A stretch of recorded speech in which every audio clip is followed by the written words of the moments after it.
नमस्कार। प्रधानमंत्री महोदय, राष्ट्रपति महोदय, गृह मंत्री महोदय, हिंदुस्तान के जितने भी मंत्रीगण और हिंदुस्तान के 125 करोड़ देशवासियों को मेरा जय हिंद, नमस्कार।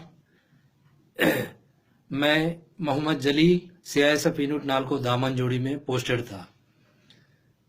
मैं नौकरी करने के दौरान पे यहाँ पे जो commandant CISF unit NALCO Damanjodi के कमांडेंट जोपनीय जो साहब यहाँ चोरी कराते थे और सामान चुरा कर सामान जवानों के साथ में प्लांट से रात में निकाल के अंबेडकर स्टेडियम के पास में बहुत बड़ा चर्च बनवाए और उनके घर में 20 जवान काम करते थे।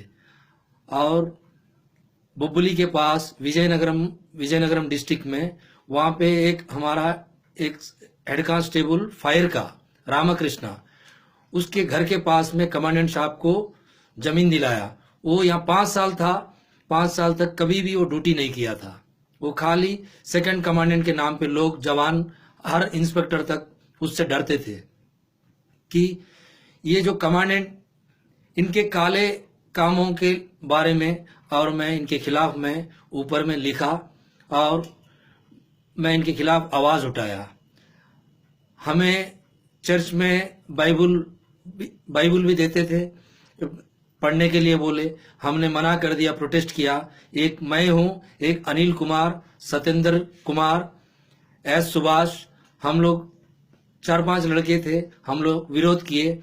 तो अनिल को कंपलसरी रिटायरमेंट कर दिया, सत्येंद्र कुमार को कंपलसरी रिटायरमेंट किया, एस सुभाष को रिमूवल फ्रॉम की सर्विस किया।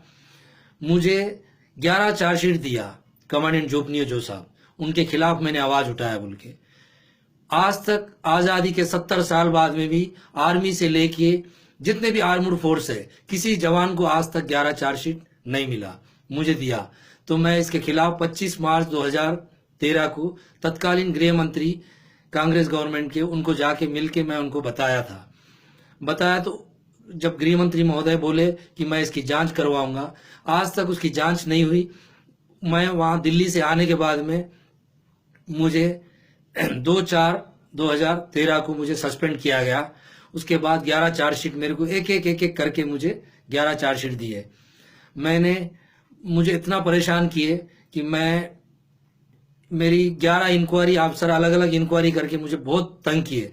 जब इंक्वायरी रिपोर्ट मुझे 21/11/2013 को मुझे बाई पोस्ट भेजा गया उनके द्वारा, उसमें 15 दिन का समय दिया गया था। तो मुझे 6 दिसंबर 2013 में मुझे जवाब देना था। मुझे जवाब देने से पहले ही मुझे डिसमिस फ्रॉम सर्विस किया गया। मैं इसके खिलाफ हॉनरेबल हाई कोर्ट कटक में न्याय के लिए गया। हॉनरेबल हाई कोर्ट मुझे प्रोटेक्शन दिए। मेरा केस जब तक क्लियर नहीं होगा, मेरे बच्चों को स्कूल जाने के लिए और क्वार्टर का स्टे दिया गया। उसके बाद मेरे घर में 21/10/2014 को बिजली पानी काट दिए।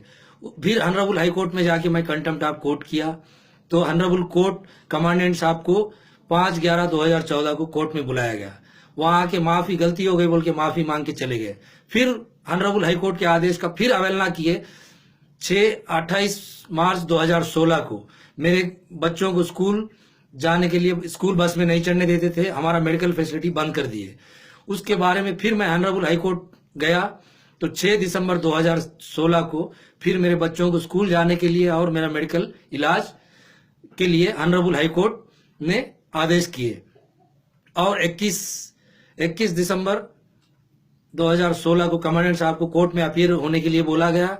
उन्होंने कोर्ट में अपीयर नहीं किए।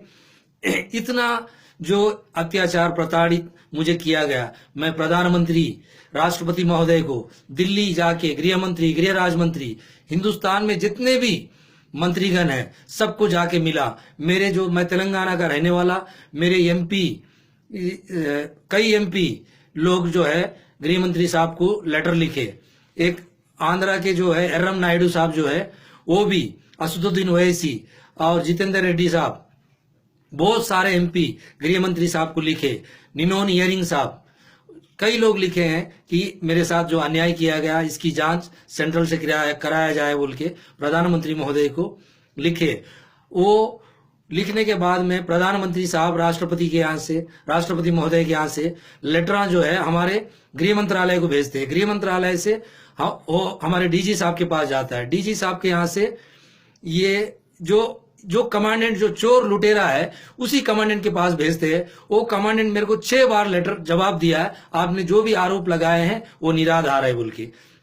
हमारी जो कॉन्स्टिट्यूशन ऑफ इंडिया, जो भारत की संविधान में जिसके ऊपर आरोप है, वो न्यायाधीश नहीं हो सकता है।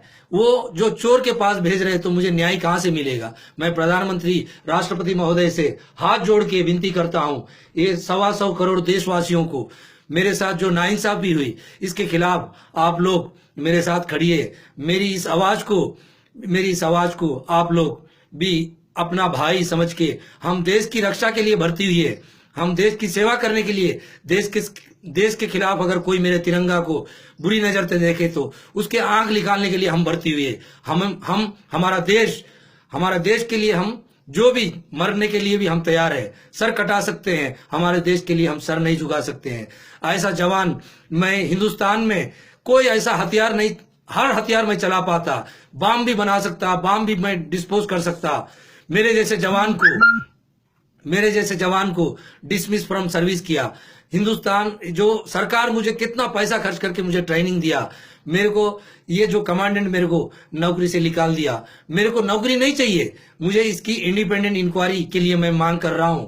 आज तक मैं 4 साल से मारे मैं भटके घूम रहा हूं। मेरे पास इतना सबूत है। ये कमांडेंट के ऊपर इतना ये गलत कर रहा तो इसके ऊपर ना विजिलेंस, सीबीआई, किसी का भी आज तक छापा नहीं मारा गया।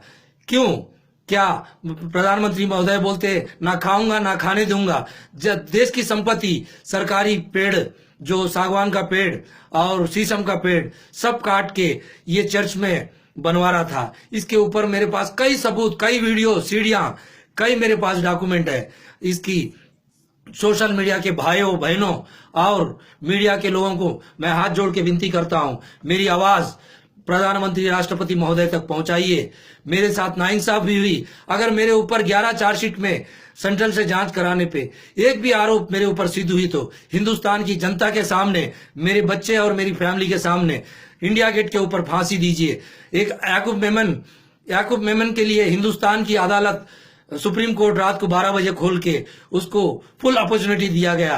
क्या मैं हिंदुस्तान के लिए शपथ लेके आया देश की सेवा करने के लिए? आज तक मुझे न्याय नहीं मिल रहा। क्या प्रधानमंत्री महोदय जवानों के साथ जाके दिवाली मनाते हैं? प्रधानमंत्री साहब, मैं भी आपका जवान हूं, मेरे साथ नाइंसाफी हुई, आप मेरी न्याय दिलाइए, इंडिपेंडेंट इंक्वायरी कराइए। जय हिंद, जय भारत।